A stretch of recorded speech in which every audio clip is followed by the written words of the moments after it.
وَلَقَدْ يَسَّرْنَا الْقُرْآنَ لِلذِّكْرِ فَهَلْ مِن مُّدَّكِرٍ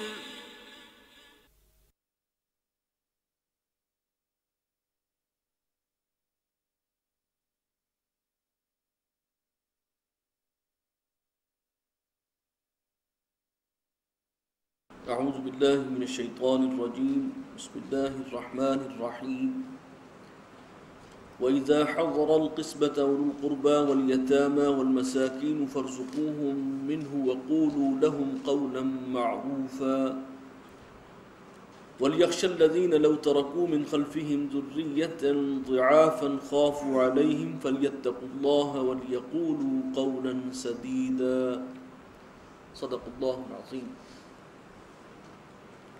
رب اشرح لي صدري ويسر لي امري واحلل عقدة من لساني يفقهوا قولي. فرمایا وَإِذَا حَضَرَ الْقِسْمَةَ أُولُو الْقُرْبَى،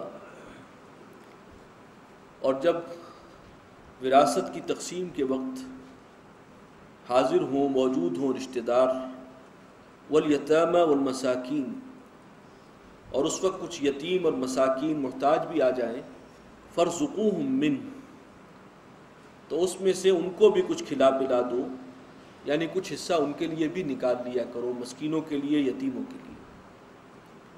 وَقُولُوا لَهُمْ قَوْلًا مَّعْرُوفًا، اور ان سے بات کرو بھلے انداز میں، معقول طریقے پر، انہیں جھڑکو مت، ان کے ساتھ سختی سے پیش نہ آؤ. یہ اصل میں ایک عمومی ہمدردی ہے، رحم دلی ہے جو معاشرے میں ہونی چاہیے. اگرچہ اس وراثت میں اصل حق تو وارثین کا ہے، لیکن ساتھ ہی فرمایا کہ اگر اس کی تقسیم کے وقت کچھ محتاج، کوئی یتیم بھی پہنچ جائیں اور وہ بھی اس امید میں آئیں کہ شاید ہمیں کچھ مل جائے، تو ان کو کچھ دے دلا دیا کرو. یہ تمہاری شرافت اور مروت کا تقاضا ہے. وَلْيَخْشَ الَّذِينَ لَوْ تَرَكُوا مِنْ خَلْفِهِمْ ذُرِّيَّةً ضِعَافًا، اس آیت میں جو یتیم کے سرپرست ہیں، جو کفیل ہیں، ان کے لیے ایک بڑی اپیلنگ انداز ہے کہ ذرا وہ سوچیں، اپنے اوپر طاری کر کے دیکھیں.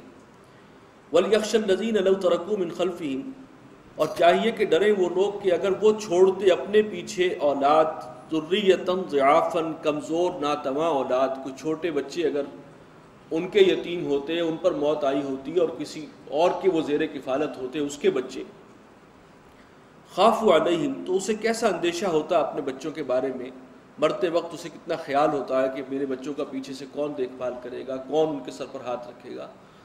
تو اگر اللہ نے تمہارے زیر کفالت کچھ بچوں کو، یتیموں کو دیا ہے، تو تمہیں احساس کرنا چاہیے. یہ معاملہ اس کے برعکس بھی ہو سکتا تھا، تمہیں پہلے موت آ جاتی اور تمہارے بچے کسی اور کی تحویل میں ہوتے. تو اس احساس کے ساتھ جو ہے ان کی پرورش کرو، ان کی کفالت کرو. فَلْيَتَّقُوا اللَّهَ، بس چاہیے کہ وہ اللہ سے ڈرتے رہیں.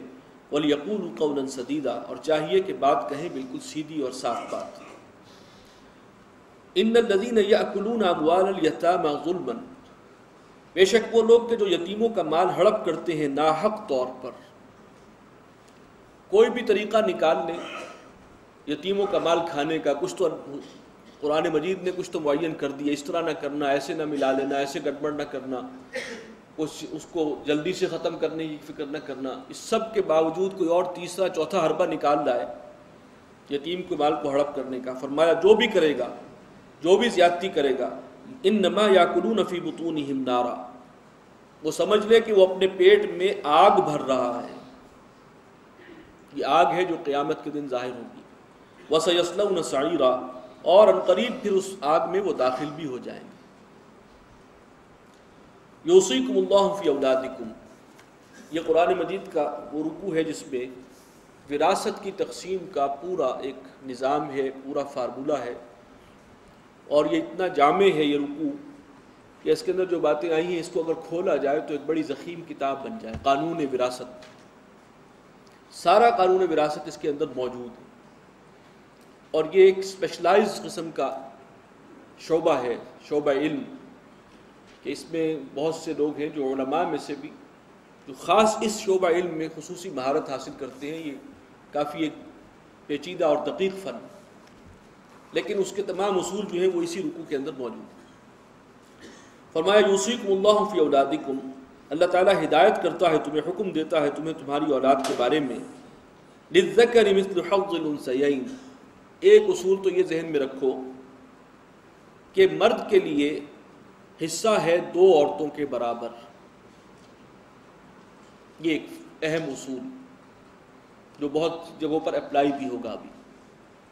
فَإِن كُنَّ نِسَاءً فَوْقَ اثْنَتَيْنِ، اور اگر عورتیں ہی ہوں اور وہ دو سے زیادہ ہوں، فَلَهُنَّ ثُلُثَ مَا تَرَكَ، تو ان کے لیے 2/3 ہوگا اس مال میں سے کہ جو چھوڑ کر مرا ہے مرنے والا۔ کسی شخص نے جو وراثت چھوڑی ہے اس کے لیے اولاد اس کے صرف بیٹیاں ہیں، تو اس کی جائیداد میں سے 2/3 بیٹیوں میں تقسیم کر دیا جائے گا۔ وَإِن كَانَتْ وَاحِدَةً، اور اگر ایک ہی بیٹی ہے، کوئی بیٹا بھی نہیں ہے کوئی دوسری بیٹی بھی نہیں ہے، تو اس بیٹی کو نصف ملے گا، فَلَهَا النِّصْفُ، تو اس کے لیے ہوگا نصف۔ اور اسی پر قیاس کر لیجئے کہ اگر ایک ہی بیٹا ہے اور کوئی اولاد نہیں ہے تو اس کو کتنا ملے گا؟ نصف سے ڈبل کیا ہوا؟ اسے پورا مل جائے گا۔ وَلِأَبَوَيْهِ لِكُلِّ وَاحِدٍ مِّنْهُمَا السُّدُسُ، اور والدین کے لیے ہے ان میں سے ہر ایک کے لیے چھٹا حصہ، مما ترک ان کان لہ ولد، اس ترکے میں سے جو اس نے چھوڑا ہے اگر اس مرنے والے کے کوئی اولاد بھی ہے۔ اگر اولاد ہے اور والدین بھی زندہ ہیں، ایک شخص جو ہے مر گیا اس کے اولاد بھی ہے والدین زندہ ہیں، تو والدین میں سے ہر ایک کو 1/6 ملے گا، 1/6 ہی والدہ کو، 1/6 ہی والد کو۔ فَإِن لَّمْ يَكُن لَّهُ وَلَدٌ، اور اگر اس شخص کی اولاد تو نہیں تھی، والدین ہیں باقی، وَوَرِثَهُ أَبَوَاهُ، اور اس کے وارث اس کے والدین ہی ہوں، فَلِأُمِّهِ الثُّلُثُ، تو ماں کو ملے گا 1/3، اور اس کا دگنا کرنے وہ چھوڑ دیا قرآن نے، وہ مل جائے گا باپ کو، 2/3 جو ہے وہ باپ کو ملے گا۔ فَإِن كَانَ لَهُ إِخْوَةٌ، اور اگر اس کے کوئی بھائی بھی ہوں، فَلِأُمِّهِ السُّدُسُ، تو پھر ایسے شخص کی اس کی ماں کو جو ہے وہ چھٹا حصہ ملے گا۔ من بعد وصیۃ یوصی بہا او دین، یہ اس وصیت کو پورا کرنے اور قرض کو ادا کرنے کے بعد ہوگا جس کی وصیت کی ہے مرنے والے نے۔ یعنی سب سے پہلے یہ دیکھا جائے گا جو شخص مرا ہے اس نے جو ترکہ چھوڑا ہے، اگر تو کسی کا قرض تھا اس کے ذمے تو پہلے اس میں سے وہ قرض ادا ہوگا۔ 1/3 کی حد تک وہ وصیت بھی کر سکتا ہے اپنے مال میں سے کسی ایسے کے حق میں جو اس کے وارثین میں قانونی طور پر جسے قرآن نے وارث بنایا ان میں وہ شامل نہیں ہے، جیسے یتیم پوتا ہے۔ اب اس قانون وراثت میں یتیم پوتے کو براہ راست حصہ نہیں مل رہا، لیکن اس کے لیے 1/3 کی وصیت کر سکتا ہے مرنے والا، وہ رستہ کھلا ہوا ہے۔ تو یہ وصیت جو اس نے کی تھی وہ بھی ادا ہوگی، اور جو قرض اس کے ذمے تھا وہ بھی ادا ہوگا، اور باقی میں سے پھر اس ریشو سے تقسیم ہو جائے گا جو قرآن بتا رہا ہے۔ آباؤکم و ابناؤکم، تمہارے والدین اور تمہاری اولاد، تمہارے بیٹے، لا تدرون ایہم اقرب لکم نفعا، تم نہیں جانتے کہ کون تم سے زیادہ قریب ہے نفع کے اعتبار سے، تمہارے لیے اصل فائدہ کس میں زیادہ ہے۔ یہ ایک شبہ ہو سکتا تھا کہ کوئی شخص کہے کہ میرے بعد جو ہے والدین کو بھی مل رہا ہے اور اولاد کو سارا ملنا چاہیے، والدین تو کھا پی چکے، اپنی عمر گزار چکے ہیں۔ فرمایا کہ تمہیں نہیں معلوم کہ تمہارے لیے زیادہ فائدہ مند تمہارے والدین ہیں یا اولاد ہے۔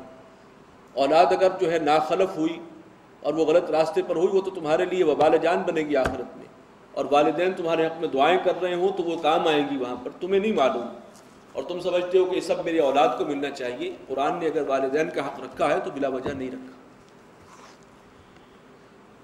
فریضۃ من اللہ، اور یہ حصہ مقرر کیا ہے اللہ نے۔ ان اللہ کان علیما حکیما، اللہ تعالیٰ جاننے والا ہے، حکمتوں والا۔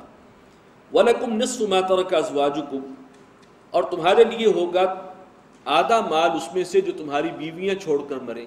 کسی شخص کی بیوی کا انتقال ہو گیا، اس کی جو بھی جائیداد ہے جو وراثت ہے اس میں سے نصف مل جائے گا شوہر کو، بشرطے کہ إِن لَمْ يَكُن لَهُنَّ وَلَدٌ، اس مرنے والی کے کوئی اولاد نہ ہو۔